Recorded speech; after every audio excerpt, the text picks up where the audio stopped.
Et notre chapitre à présent, la mendicité des personnes vivant avec handicap tout au long des grandes artères de la ville de Kinshasa ne cesse d'inquiéter les usagers car non seulement ces personnes courent des risques énormes mais aussi donnent une mauvaise image aux visiteurs.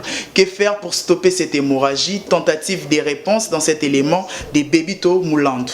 La mendicité est l'un des problèmes sociaux qui sévissent dans la ville-province de Kinshasa, d'autant plus qu'elle touche presque toutes les couches de la population, notamment les enfants, les jeunes et les adultes. Auparavant, mendier était une action qui consistait à ne pas demander fréquemment, mais un soutien fraternel à accorder son prochain rattrapé par la détresse. Malheureusement, ce phénomène a tendance à changer au fil du temps. Il s'est par contre transformé en un fonds de commerce. C'est ce qui justifie l'accroissement de la mendicité s'apercevant sur les différentes artères de la ville de Kinshasa, plus précisément sur les boulevards du 30 juin. Les vulnérables se font accompagner des petits enfants pour mendier auprès des personnes véhiculées et usagées. Ostensiblement, les raisons de cette mendicité s'avèrent être multiples pour les uns. Ces phénomènes leur permettent d'élever les enfants et d'éviter quelques mauvaises pratiques comme la prostitution. Pour pallier à ces défis sociaux, le gouvernement doit mettre en place une politique pouvant prendre en charge les vulnérables par l'entremise du ministère des Affaires sociales. Notons que pour remédier à ces phénomènes, il faudrait démanteler les réseaux des mendiants par l'application de la loi et surtout en cas d'exploitation des enfants, créer des associations sociales et des services de sécurité.